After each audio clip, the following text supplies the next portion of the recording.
My husband Bob and I are in our second year of marriage. While I may not excel in many areas, cooking is my forte. Your cooking is really delicious, Bob once said. That compliment, given on the lunch I prepared for our first date, was what made me fall for him. After 6 months of dating, we got married, and I left my job to become a full-time housewife. About a year ago, my father-in-law passed away, leaving just my mother-in-law, Bob, and me living together. I had hoped we could experience some time alone as newlyweds, even briefly, but when Bob said, "Mom's been feeling vulnerable since Dad passed away," I couldn't refuse. Shortly after starting our married life, I realized my mother-in-law didn't like me. I had encountered bullies at my old job, but she was worse. She constantly found fault with everything I did. While I was cleaning, she would point out every tiny spot I missed and say, "What's this brown spot? Can't you see it?" Once, she forced me to try to remove an unremovable stain from the floor, making me scrub it repeatedly. I wasn't allowed to stop until Bob came home from work. She would wake me up in the middle of the night and demand, "We're almost out of plastic wrap. Go and buy some now, otherwise I won't be able to sleep just thinking about it." Since the grocery store was closed, I had to run to the nearest convenience store. If I tried to wake Bob, she would explode in anger, saying, "How dare you wake your tired husband? House chores are the wife's job." To avoid her wrath, I had no choice but to obey. These midnight errands were physically exhausting, but having my belongings thrown away or hidden was even more mentally draining. "I don't know where your stuff is. Maybe you left it somewhere," she would say whenever I couldn't find my things. It's awful to blame others for your own mistakes.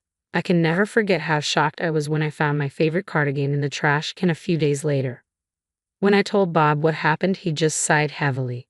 "Well, you can just buy a new one," he said. I also tried in vain to persuade him to talk to her. Not knowing what else to do, I bought a safe with the money I'd saved before marrying Bob. I kept my belongings out of her sight, especially my valuables, which I stored in the safe.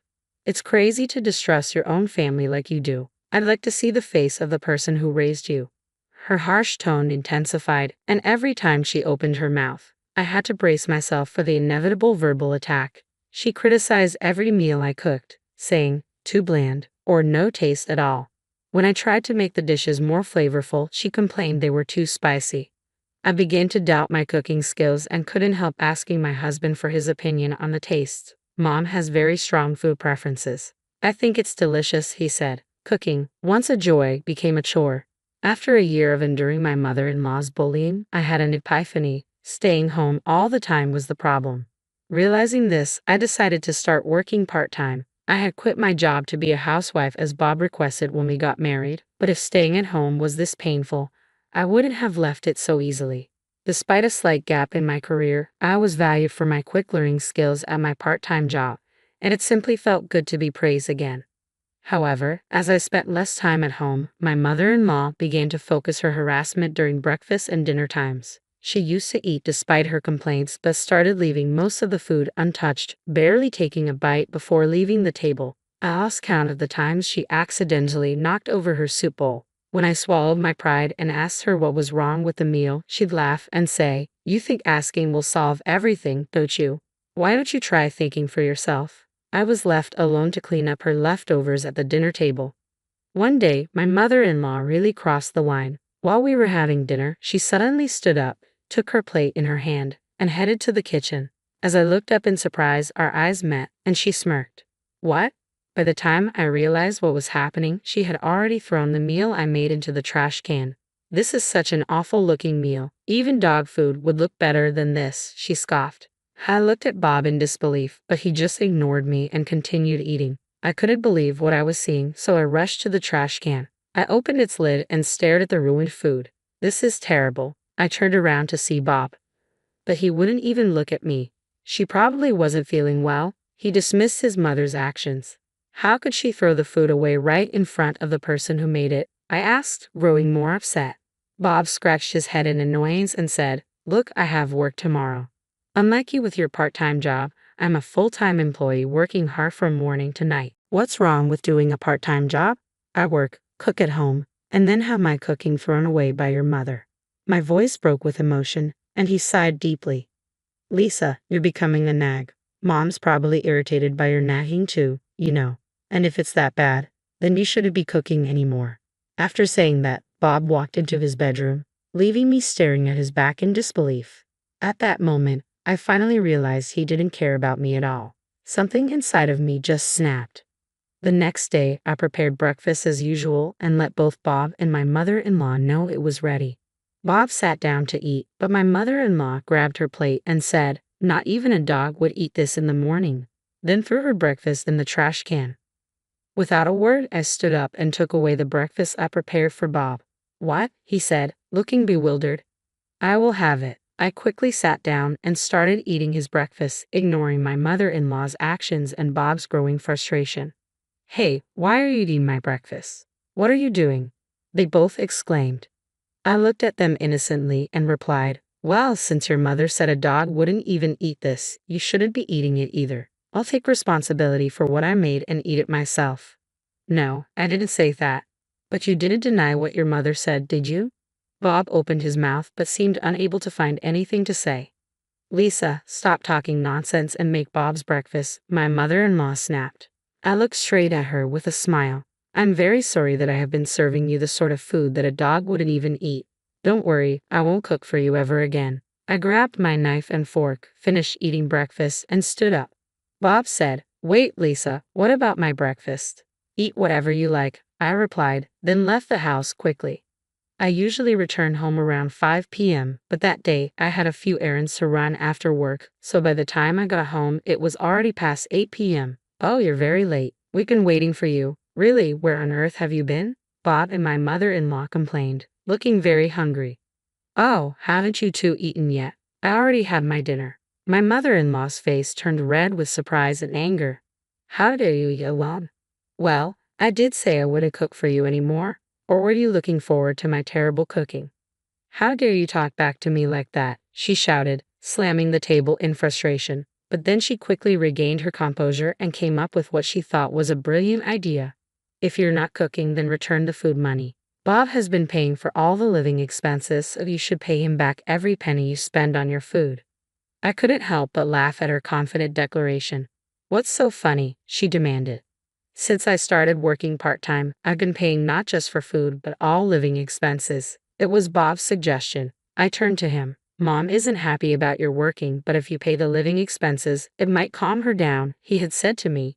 It had been over a year since I started my part-time job, which means I had been covering the living expenses for the last half of our married life. My mother-in-law, apparently unaware of this, looked shocked and turned to Bob. "Is that true, Bob?" "Well, you wanted more pocket money," Bob mumbled weakly, making excuses. He had me cover the living expenses so he could use the extra money for his mother's allowance. "You seem to have been spending quite a lot on extravagant meals." In the mailbox, I found a flyer for regular customers at an upscale restaurant. I had thought my mother-in-law made her own lunch, but after seeing the flyer, I had my suspicions and found some receipts from that restaurant in the trash. Shouldn't the proper thing be to pay back all the living expenses I've provided? After all, it was my hard-earned money. "Don't worry, I'll be sure to bill you properly," I said with a bright smile to my mother-in-law, who was trembling with anger. "Hey, what do you mean by billing?" Bob, perhaps sensing something, turned pale and stood up. "I want a divorce, and of course, I'll make sure I ask for alimony." "Divorce?" he muttered in shock, but then brightened up, thinking he found a flaw in my plan. "Do you think you can afford to live on your own with what you earn from your part-time job?" He probably thought I would struggle financially. "About that part-time job, I've been offered a full-time position." "What?" "I've also decided where I'll live." My actual plan was to commute from my parents' home for a while, I said, watching the realization dawn on him. "I'll get my lawyer to handle the proceedings from now on." With those words, I went to my bedroom and grabbed the luggage I had packed the night before. Bob, still in shock, stood frozen by the dining table. I ignored him and walked past. "Lisa, I'm sorry," he called out, making me stop and turn around. "Sorry for what?